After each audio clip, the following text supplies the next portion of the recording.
Hello to our lovely listeners. Welcome to Mind Matters, a podcast where we talk about the more shitty aspects of student life because not everything is rainbows and butterflies all the time. So let's care about us because shit happens. I'm Jade, your host. I'm a second year creative business student. I'm from Zimbabwe. And with me today as our second host is Kelsey, who is also a second year CB student. We also have a special guest today, Carolina. And we are going to be covering mistrust in your team members, which I think is a pretty heavy topic considering that we're all university students and all of our work is group work. So at the end of the day, we're just a bunch of students figuring everything out and trying to make our way in the world just like you.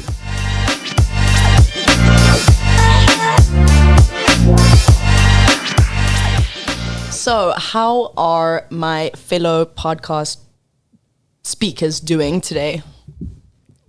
Hello, I'm Carolina. I'm second year creative business student. I'm from Lithuania.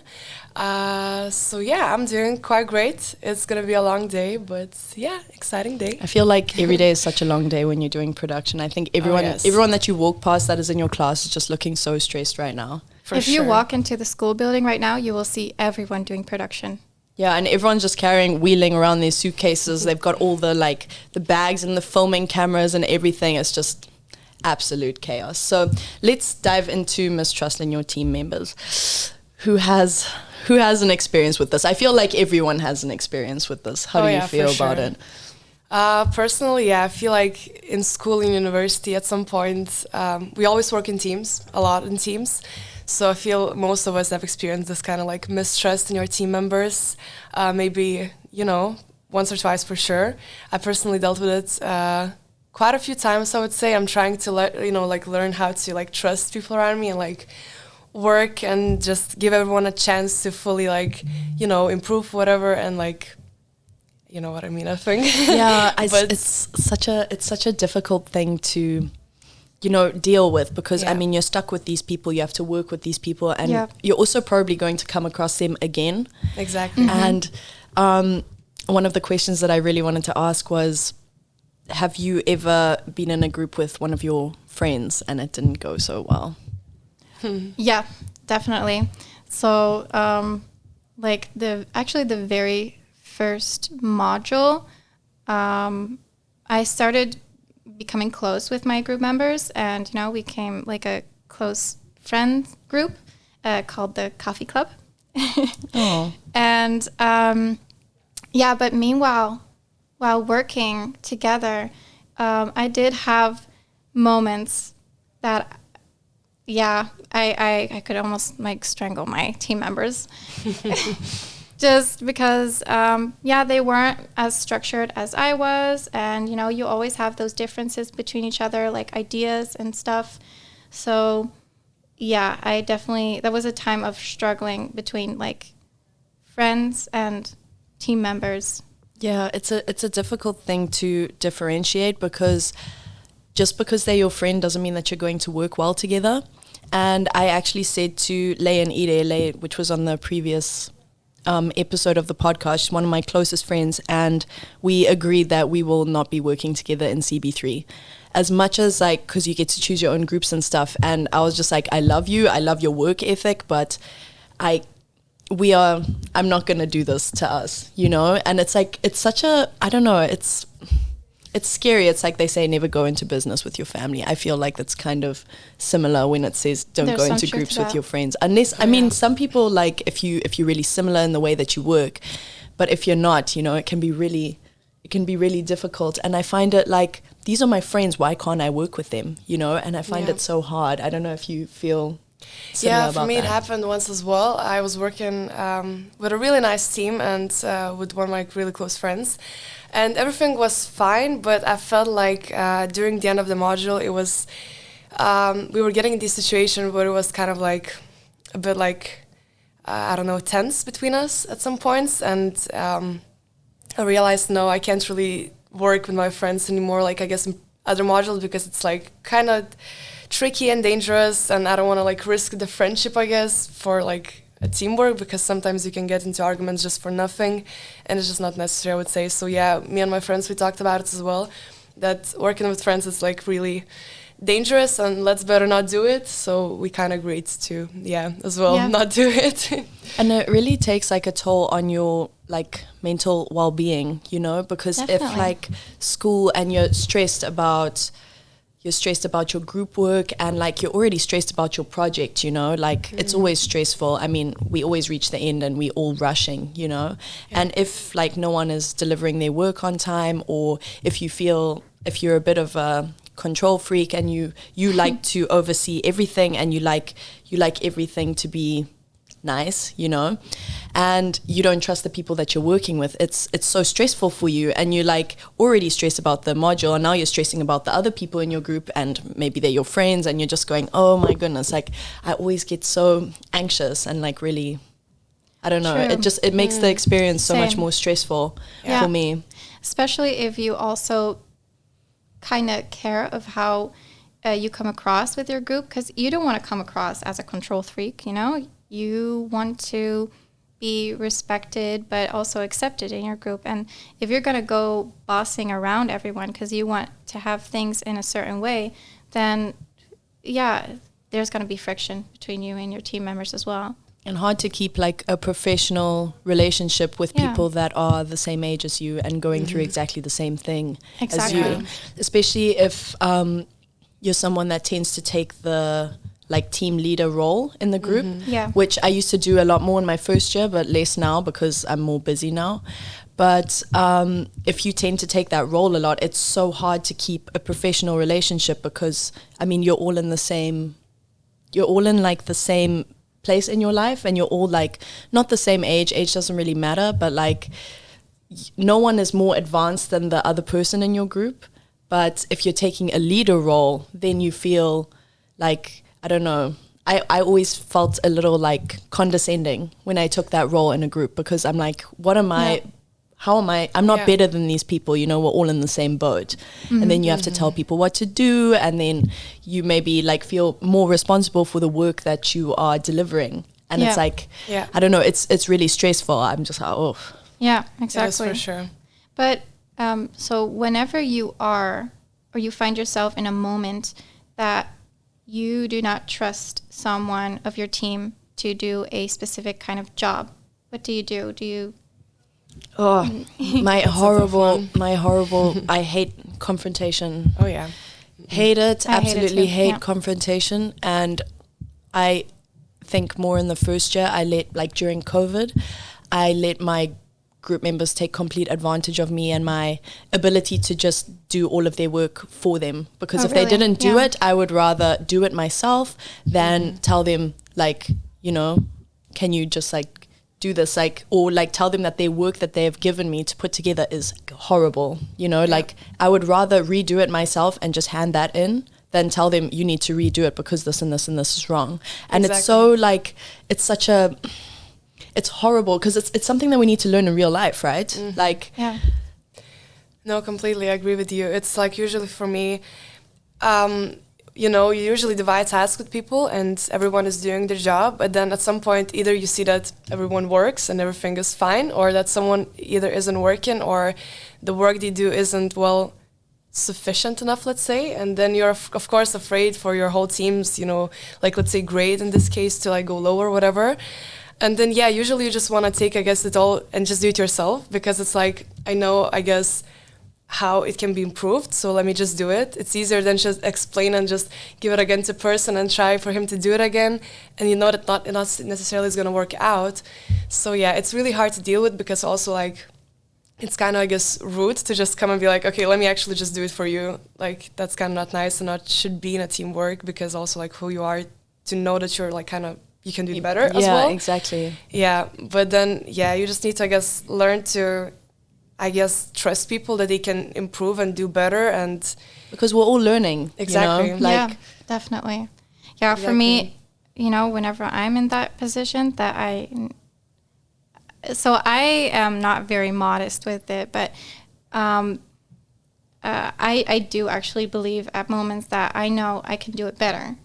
But that's just because I have a lot of experience. I've been studying for like this is my 6th year actually of studying. So I've had so many experience with writing reports and essays and everything. So I know I am qualified to, to have a product that is on level. Which makes it hard for me to, trust others that I know maybe not have that experience. So I do challenge myself, though, to, actually put those people in trust and see what they come with. And if they don't have it on quality, I would help them get it on quality. I've got quickly one more question before we move on to our next segment, which is, have you ever felt like you were on the other side for like a module? Like maybe you were going through something or you were really busy. Have you ever felt like you were the one that wasn't delivering enough? Yeah, I think I have. Maybe like not the whole module, but I think there were like tasks, let's say, where either I don't have enough like time to put myself fully into it, or sometimes maybe I was like not qualified enough for some tasks, because of course we don't know everything, So I definitely feel, but then I think also the most important thing is either you want to like try and, learn and do, and some people just actually don't really care. And I think that's the biggest difference. I would usually, I think, try to, change something also in my behavior. Communication, Oh, yes. letting your group know that like, listen, this and this and this is going on. I mean, I've definitely, I think mostly this year, I struggled a lot with, I was always very on top of my work and everything, and then I started to work 2 jobs and I took on all these extracurricular activities, so I completely overloaded myself. And I thought I could do it, and I couldn't. So, like now that I've finally quit one of my jobs, I've quit a few of these extra things that I'm doing, and I'm trying to but there was definitely some, like I would say, I think marketing too. I did so badly in that module, and I was just not on top of, I wasn't organized, and I've never felt so guilty, because there's nothing worse than feeling like you've let down your teammates and you feel like it's your fault, and it's like I definitely could have communicated with them better, and I do regret it like a lot, and I know that I could have done it so much better, but there's nothing like it makes me have like a little pit in my stomach that like I could have done more and I could have done this better. And when you get your feedback and you're just like, you're actually right, and that's when you kind of just have to realize, like, you kind of just need a slap in the face, and you just need to be like, okay, this is what I'm doing wrong, and I need to improve on that. And that's okay, because we're all learning, Yeah, for sure. And actually after that module, that's when I quit my second job, and I quit Stuco and everything, because I was like, I cannot do this anymore. Yeah. It's just horrible. For me, it was actually the years before this, like before even starting to study, the previous studies I did, I was not yet fully developed in my personality, and so I also just I didn't know what I wanted to do yet. I didn't know I wanted to have my own business or anything. I didn't know anything of it, so I just felt pressured to follow a certain study. So I did, but that's all I did. I literally followed everyone, and I didn't put much input into it myself. So yeah, it's also really your personal development and knowing what you want to do. As soon as you know that, then education becomes so much more important to you. So you actually want to have those good grades, and you want to do well, and you want to learn. And that is, what the situation is with me actually right now. I know what I want, and I know what I have to do for it. So yeah, that's good. That's good.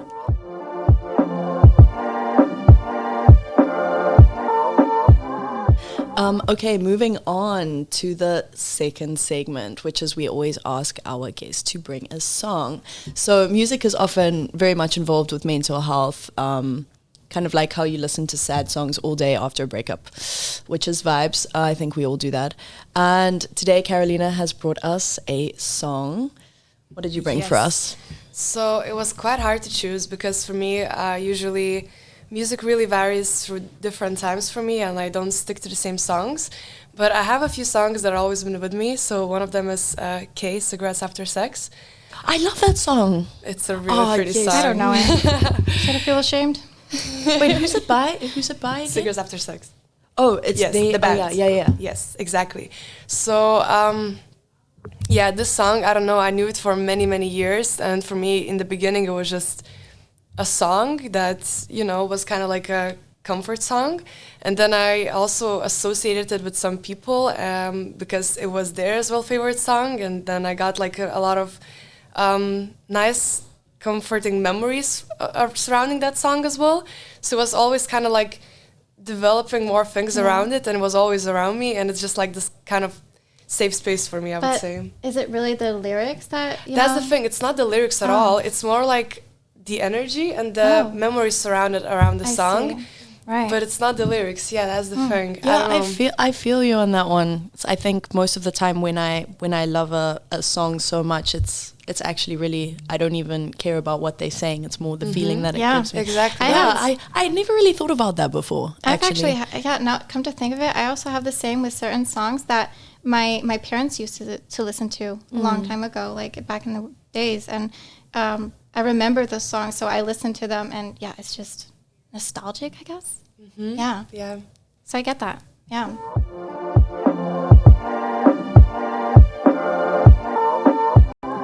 So we have found a professional in the field of mental health who was willing to help us out and share some of his tips on how to deal with mistrust in your team members. His name is Henk Santinga, and he's been a therapist for 12 years now. So let's hear what tips he has for us today. For this week's episode, here are the following tips I have for you on how to deal with mistrust in your team members. Have faith in the capabilities of your team members. Refrain yourself from making expectations. And finally, try to understand the way of thinking and working of your team members and empathize with it. Yeah, I would definitely say that trust issues are a big thing, and kind of learning to have faith and trust in your team members. I think it also really encourages them to do better if you trust them, because I think if you don't trust them, then, I mean, I don't know, there's a kind of tension, but if you give them responsibility and trust, you know, I think they will be less likely to disappoint you or want to not disappoint you. Do you know what I mean? Yeah. But also, it's really in connection from refrain yourself from making expectations, and because if you have expectations of your team members, then you will never have trust in them. If I expect from you that you're going to fail, you're not going to do well, then in my eyes, you won't do well, So you won't have faith in your capabilities of your team members. So I think those two are also just really in connection with each other. And definitely respect, because if somebody respects me and they trust that I will do that and they give me responsibility, I'll be less likely to not do that because I feel some form of obviously responsibility to, I don't know, give that to them. Yeah, for sure. And I feel like overall, like we mentioned before, communication is really important because sometimes the people just aren't, for example, that good at one thing, but maybe they're really good at something else. And if you communicate about those things, maybe if they just take another task, they can do surprisingly well in your team, and you just need to talk, I think, about those things. And overall, then you can, I guess, trust your team. I don't know. Yeah, makes sense. I'm also a strong believer in empathy. So understanding the ways of thinking and working from your team members, I truly believe that could really help you also understand them better and also trust them more.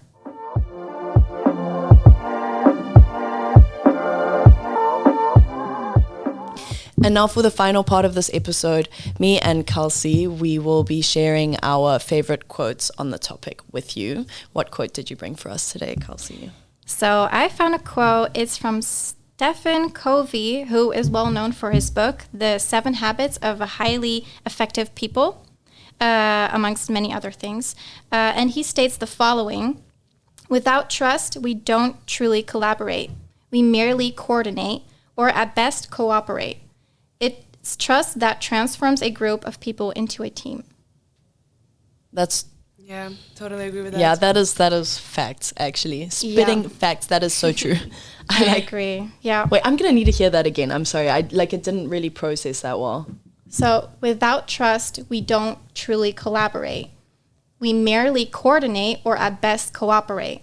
It's trust that transforms a group of people into a team. So yeah, that is so basically true. Trust, I feel that. Yeah, trust is what a team makes. Yeah, you know? For sure, yeah. Yeah.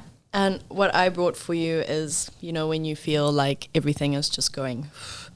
And my quote is, perhaps you were made for this moment to walk through blazing fire and come forth as gold, which is like, it sounds kind of like Shakespeare-ish. Yeah. But I always feel like if you just feel like you've been dealt a bad hand and you've just got a really shitty group and you're just like, oh my goodness, what am I doing? Just remember that everything is character building and everything you're learning, as you're working, you're learning how to deal with these people because, who's going to go into the real world and just everyone's just going to do their work, sure. Wouldn't life be so much easier if it was like that? But it's not, Yeah. So you really got to, every time you're going through something, just be like, in a few months or maybe in a year or something, you'll look back on it and be like, I did that and I went through that and I made it through that and I learned from that. Yeah. Which is like, I really feel that like so much when I look back on like, I'll just use COVID as an example. We don't even talk about COVID anymore.